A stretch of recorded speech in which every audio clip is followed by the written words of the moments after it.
તો કેમ છો ટ્રેડર મિત્રો?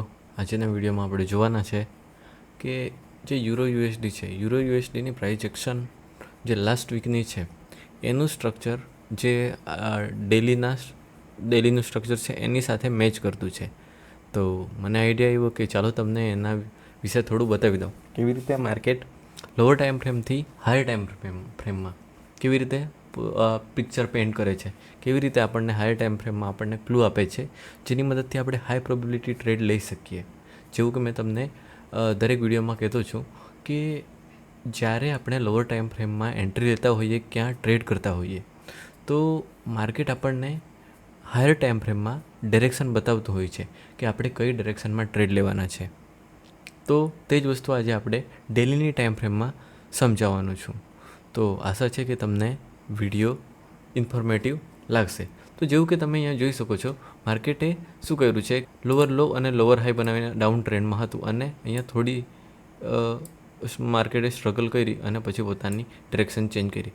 જેવું કે મેં તમને કહ્યું, 60% ટાઈમ કન્સોલિડેટ કરશે અને જે 40% ટાઈમ જ્યારે એ કન્સોલિડેશન ફેઝમાંથી બહાર આવીને કોઈ અલગ ટ્રેન્ડમાં જશે ત્યારે આપણા પાસે ગોલ્ડન ઓપોર્ચ્યુનિટી હોય છે કે જ્યારે આપણે સેલ કે બાયના ટ્રેડ લઈને આપણે પ્રોફિટ બુક કરી શકીએ.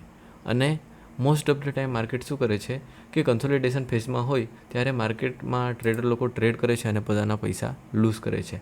તો હંમેશા યાદ રાખો કે હંમેશા આપણે જ્યારે માર્કેટ ટ્રેન્ડમાં ટ્રેડ કરતું હોય ત્યારે ટ્રેડ કરવું જોઈએ, પણ જ્યારે માર્કેટમાં કન્સોલિડેશન ફેઝ હોય ત્યારે માર્કેટમાં લૂઝ થવાના ચાન્સીસ સૌથી વધારે હોય છે. જ્યારે માર્કેટ કોઈ એક ડિરેક્શનમાં મૂવ કરતું હોય, અપર ડિરેક્શન કે નીચેની ડિરેક્શન, ત્યારે માર્કેટમાંથી પ્રોફિટ કાઢવાની પ્રોબેબિલિટી સૌથી વધારે હોય છે.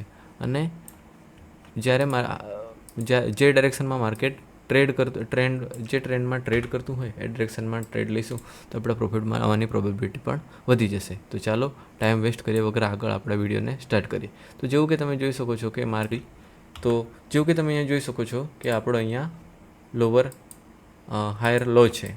એ જ ક્યારે કન્ફર્મ થશે? જેવું કે લાસ્ટ માર્કેટ સ્ટ્રક્ચરના વિડીયોમાં મેં તમને કીધું હતું કે આપણો લોઅર લો કન્ફર્મ થશે જ્યારે માર્કેટ આના ટેમ્પરરી જે રિસેન્ટ હાઈ છે એને બ્રેક કરીને નવું સ્ટ્રક્ચર બનાવશે.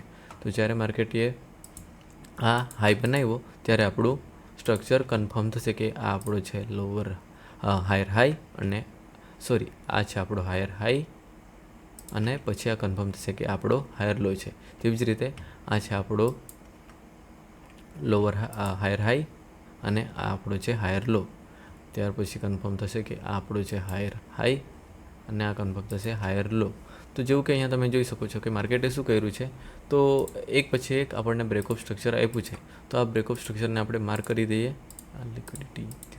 ચલો, તો આને આપણે માર્ક કરી દીધું. હવે માર્કેટે શું કર્યું છે કે જેવું કે તમે જોઈ શકો છો, મેં માર્કેટ સ્ટ્રક્ચરના વિડીયોમાં તમને કીધું હતું કે માર્કેટ શું કરે છે કે અહીંયા તમે જોઈ શકો છો કે અહીંયા માર્કેટે આ એક કેન્ડલ પછી થોડી ફેર વેલ્યુ ગેપ એટલે કે થોડું ઇમ્બેલેન્સ ક્રિએટ કર્યું અને પછી માર્કેટે એમાં અંદર આવ્યું. તો અહીંયા એક બીજી વસ્તુ તમને મેં ખાલી સ્ટ્રક્ચર જ સમજાવ્યું હતું કે માર્કેટે અહીંયા હાયર હાઈ બનાવ્યું અને પછી હાયર લો બનાવીને આપણને ઉપરની ડિરેક્શનમાં મૂવ આપ્યું. પણ એકચ્યુઅલીમાં અહીંયા બીજી વસ્તુ પણ છે. જેવું કે તમે જોઈ શકો છો કે અહીંયાથી માર્કેટે આ ભાગથી અહીંયા સુધી મૂવ આપ્યું, પછી માર્કેટે આપણને જે રિટેલ ટ્રેડર છે તે લોકોને મેન્યુપ્યુલેટ કરવા માટે આ ટેમ્પરરી લો બનાવ્યો કે જે ઇન્ડ્યુસ કરે છે લોકોને ટ્રેડ લેવા માટે. તો અહીંયા આપણે આને એક લિક્વિડિટી પોઈન્ટ તરીકે પણ સમજી શકીએ અને આને પણ સેમ એ જ રીતે આપણે જોઈ શકીએ કે માર્કેટ શું કરતું છે કે આ લોકોને ઇન્ડ્યુસ કરતું છે કે ટ્રેડ લેવા માટે મજબૂર કરતું છે. તો એ આપણો હાઈ છે અને આપણો લો છે. હવે માર્કેટ શું કરશે કે અત્યારે માર્કેટમાં આપણે સમજવાનું છે કે લિક્વિડિટી કઈ ડિરેક્શનમાં છે. તો તમે જોઈ શકો છો કે માર્કેટમાં બે જગ્યાએ લિક્વિડિટી છે. માર્કેટમાં લિક્વિડિટી ક્યાં હોય છે? તો જેવું કે તમને ખબર જ છે કે માર્કેટમાં કોઈ રેન્જ બનતી હોય તો ત્યાં લિક્વિડિટી હોય છે. જ્યારે માર્કેટમાં કોઈ હાઈ અને લો બનતા હોય તો જે રિસેન્ટ હાઈ હોય અને રિસેન્ટ લો હોય ત્યાં લિક્વિડિટી હોય. તો જેવું કે અહીંયા તમે જોઈ શકો છો કે આપણું ટેમ્પરરી હાઈ આ છે અને માર્કેટને ટ્રેડરને મેન્યુપ્યુલેટ કરવા માટે આપણો લો બનાવેલું છે. તો હવે માર્કેટ શું કરશે કે માર્કેટે શું કરવું છે કે લોકોને આ મૂવમાંથી બહાર કાઢવા છે. તો માર્કેટ શું કરશે, તો પહેલાં તો શું કરશે કે કોઈ એક ડાયરેક્શનમાં લિક્વિડિટી લઈ લેશે અને ત્યારબાદ બીજી બાજુની લિક્વિડિટીને ટાર્ગેટ કરશે. તો જેવું કે તમે જોઈ શકો છો, આ આપણો લો છે. તો માર્કેટ શું કરશે, અહીંયાની લિક્વિડિટી લેવા માટે માર્કેટ પહેલાં આ ડાયરેક્શનમાં મૂવ કરશે અને પછી ઉપરની ડાયરેક્શનમાં મૂવ કરશે. એટલે શું થશે કે અહીંયાની લિક્વિડિટી લેવાઈ જશે. મતલબ કે માર્કેટમાં જે ટ્રેડર્સ આ ભાગમાંથી લોંગ માટે ઇન્વોલ્વ થયેલા એ લોકો નીકળી જશે અને પછી શું કરશે માર્કેટ કે અહીંયાથી જેમણે શોર્ટ કર્યો હતો એ લોકોને આ મૂવ દ્વારા કાઢી નાખશે. તો આવી રીતે માર્કેટ હંમેશા મૂવ કરતું હોય છે. તો આ વસ્તુનું પણ આપણે ધ્યાન રાખવાનું હોય છે કે માર્કેટ ક્યારે કોને કઈ ડાયરેક્શનમાંથી બહાર કાઢશે. એ વસ્તુ જો તમને ખ્યાલ આવી ગઈ તો તમને ટ્રેડિંગ આવડી જશે. તો જેવું કે તમે અહીંયા જોઈ શકો છો કે માર્કેટે શું કર્યું, તો પહેલાં આ ટેમ્પરરી હાઈ બનાવ્યો, લો બનાવ્યો. પછી શું કર્યું, માર્કેટે આના ઉપર જે ટ્રેડર્સ લોકોએ સેલના ટ્રેડ લીધા હતા એ લોકોને ટ્રેડમાંથી કાઢી નાખ્યા અને પછી શું કર્યું, માર્કેટે નીચે મૂવ કરીને આ ભાગમાંથી જેમણે બાયના ટ્રેડ લીધા હતા એને બહાર કાઢ્યા અને પછી ઉપરની ડાયરેક્શનમાં મૂવ કર્યું. હવે આપણે શું કરવાનું છે કે હવે આપણે જોઈએ કે જે ઓર્ડર બ્લોક બનતો છે, ફોર એક્ઝામ્પલ તમે જોઈ શકો છો કે આ એક ઓર્ડર બ્લોક છે કે ડિમાન્ડ ઝોન, તમે જે કહેવાના હોય તે કહી શકો છો. તો માર્કેટે શું કર્યું કે આ જે ઇમ્બેલેન્સ છે એમાં માર્કેટ આવ્યું. પછી આપણું જે મેઇન કામ છે તે હવે શરૂ થાય છે. જો આપણે એન્ટ્રી લેવાની છે, ક્યારે લેવાની છે કે જ્યારે માર્કેટ ઓર્ડર બ્લોકમાં ટેપ કરે. અને એ વસ્તુનું પણ ધ્યાન રાખવાનું છે કે માર્કેટ હંમેશા એકવાર ટેપ કરશે પછી એની નીચેના જે ટ્રેડર છે એ લિક્વિડિટી લેવા માટે એની નીચે મૂવ કરશે અને પછી આપણને જે રિયલ મૂવ છે એ જોવા મળશે. તો કોઈ પણ સમય વેસ્ટ કર્યા વગર આપણે હવે શું કરીએ, લોઅર ટાઈમ ફ્રેમમાં એન્ટ્રી કરીએ. તો પહેલાં તો તમને 4 કલાકની ટાઈમ ફ્રેમમાં બતાવી દઉં જેથી તમને થોડું કન્ફ્યુઝન ઓછું થાય. તો તમે અહીંયા જોઈ શકો છો કે માર્કેટે શું કર્યું છે કે આ લોઅર જેવી રીતે આપણે જોયું કે ડેલીમાં માર્કેટ હાયર હાયર લો બનાવતું હતું, તેવી રીતે અહીંયા તમને દેખાશે કે અત્યારે માર્કેટ શું કરતું છે કે લોઅર લો અને લોઅર હાઈ બનાવશે. કેમ? કારણ કે જે આ મિડલ ટાઈમ ફ્રેમ છે એમાં માર્કેટે પોતાનો ટ્રેન્ડ થોડા સમય માટે ચેન્જ કર્યો છે. તો અહીંયા તમે જોઈ શકો છો કે અહીંયા આપણો આ લોઅર લો છે, લોઅર હાઈ, લોઅર લો, લોઅર હાઈ. અને આ કન્ફર્મ નહીં થશે કારણ કે જ્યારે માર્કેટ આને બ્રેક કરશે તો આને આપણે લોઅર હાઈ કહી શકીશું, પણ અહીંયા માર્કેટે એવું કશું કર્યું નથી.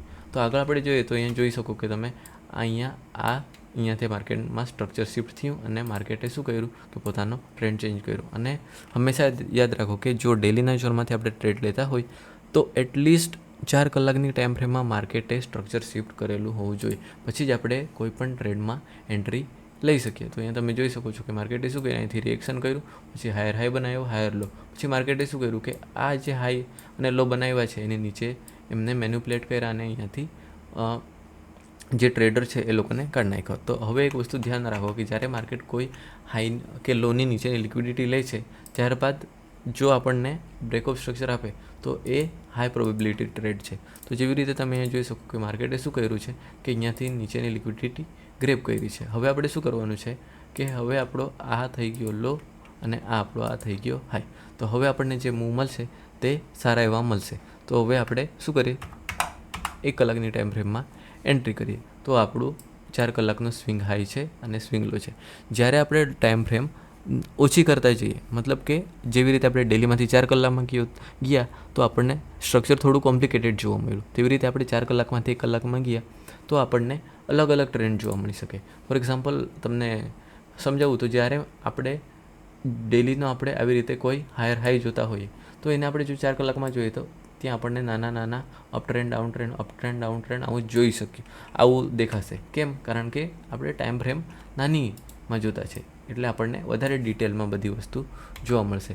તો અહીંયા તમે જોઈ શકો છો કે આપણો 4 કલાકનો લો છે અને આ 4 કલાકનો હાઈ છે. હવે આપણે શું કરવાનું છે કે અત્યારે આપણને જે સ્વિંગ હાઈ અને સ્વિંગ લો દેખાતા છે એ વસ્તુને આપણે થોડું ઓબ્ઝર્વ કરીએ કે એ શું કહેવા માંગે કે આપણું સ્ટ્રક્ચર શિફ્ટ 1 કલાકનું આ ભાગમાં છે. તો અહીંયાથી માર્કેટે શું કર્યું, લો બનાવ્યું અને આ હાયર હાઈ. તો હવે આપણું કલાકનું સ્ટ્રક્ચર આ ભાગમાંથી આ થઈ ગયું. તો આ આપણે શું કરીએ કે આને માર્ક કરી દઈએ. હવે આપણે શું સમજવાનું છે કે તમે જોઈ શકો છો કે માર્કેટે અહીંયાથી અહીંયા મૂવ કર્યું. તો મૂવ કેવી રીતે કર્યું, તો મોમેન્ટમ સાથે મૂવ કર્યું. તો આ આપણું થઈ જશે બ્રેકઅપ સ્ટ્રક્ચર, BOS મીન્સ કે બ્રેકઅપ સ્ટ્રક્ચર. હવે આ આપણું BOS થઈ ગયું. હવે આપણે શું કરવાનું છે, જે ફિબોનાચી રિટ્રેસમેન્ટ ટૂલનો ઉપયોગ કરીને જે આપણો હાઈ છે અને લો છે એને આપણે માર્ક કરી દેવાના છે. હવે આપણે માર્ક કર્યા અને જે પણ 50%ની નીચે ઝોન આવે એને સપ્લાય કે ડિમાન્ડ ઝોન જે આપણને દેખાય તેને આપણે માર્ક કરવાના છે. તો અહીંયા તમે જોઈ શકો છો કે માર્કેટે શું કર્યું છે, જે આપણે આ ઝોનમાં આવ્યું છે અને નીચેની લિક્વિડિટી ગ્રેપ કરી છે. તમને કીધું જ છે કે જે ફર્સ્ટ સ્ટેપ હોય એ હંમેશા લિક્વિડિટી ગ્રેપ કરવા માટે હોય છે. તો માર્કેટે અહીંયાથી લિક્વિડિટી ગ્રેપ કરી અને જે આ ઇન્ટરનલ સ્ટ્રક્ચર છે અહીંયા બ્રેક કર્યું તો આપણને એક નવું સ્ટ્રક્ચર જોવા મળ્યું. આ આપણું બ્રેકઅપ સ્ટ્રક્ચર. હવે માર્કેટે શું કર્યું, પાછું નીચેની ડિરેક્શનમાં મૂવ કર્યું અને અહીંયા તમે જોઈ શકો છો કે માર્કેટે આ ભાગમાંથી આપણને પાછું નવું સ્ટ્રક્ચર આપ્યું. તો અહીંયા આપણને એક ડિસિઝનલ ડિમાન્ડ ઝોન મળશે અને એની નીચે એક એક્સ્ટ્રીમ ડિમાન્ડ ઝોન છે. તો એ બેનને આપણે માર્ક કરી દઈએ અહીંયા આ ભાગમાં અને આ ભાગમાં. આને આપણે સ્ટ્રક્ચર શિફ્ટના પણ કહી શકીએ. ફોર એક્ઝામ્પલ હવે આપણે જોઈએ તો અહીંયા આપણને જે આપણું ડિસિઝનલ ડિમાન્ડ ઝોન છે એમાંથી આપણને માર્કેટે મૂવ કર્યું. તો ફોર એક્ઝામ્પલ હું ડેલીની ટાઈમ ફ્રેમ 4 કલાકની ટાઈમ ફ્રેમમાં માર્કેટ જ્યારે આની અંદર ટેપ કરે અને અહીંથી ટ્રેડ લઈ લો તો મને સરળતાથી 1:2નો ટ્રેડ મળી શકે. તો આવી રીતે આપણે આ ટ્રેડ લઈ શકીએ. તો આપણે હાઈ સુધી પણ આ ટ્રેડને હોલ્ડ કરીએ તો આપણને ઇઝીલી 1:2 મળી જાય. તો આ જ હતું આજનો વિડીયો. તો તમને મેં સમજાવ્યું કે કેવી રીતે આપણે ડેલીની ટાઈમ ફ્રેમથી લઈને 1 કલાકની ટાઈમ ફ્રેમમાં કેવી રીતે શિફ્ટ થઈ શકીએ, કેવી રીતે આપણે હાઈ પ્રોબેબિલિટી ટ્રેડ લઈ શકીએ, કેવી રીતે આપણે માર્કેટની જે એકચ્યુઅલ ડિરેક્શન છે એ ડિરેક્શનમાં જઈને ટ્રેડ લઈ શકીએ કે જેથી આપણા ઓછામાં ઓછા લોસ થાય અને વધારેમાં વધારે પ્રોફિટ થાય અને આપણે પ્રોફિટેબલ ટ્રેડર બની શકીએ. તો આજે હતો આજના વિડીયોમાં. જો તમને વિડીયો ગમ્યું હોય તો વિડીયોને લાઇક કરો, ચેનલને સબસ્ક્રાઈબ કરો અને તમારો જે ટ્રેડર મિત્ર છે કે જે એકચ્યુઅલીમાં ટ્રેડિંગ શીખવા માંગતો છે તેમના જોડે આ વિડીયોને શેર કરો. તો મળીએ કોઈ નવા વિડીયોમાં. Thank you.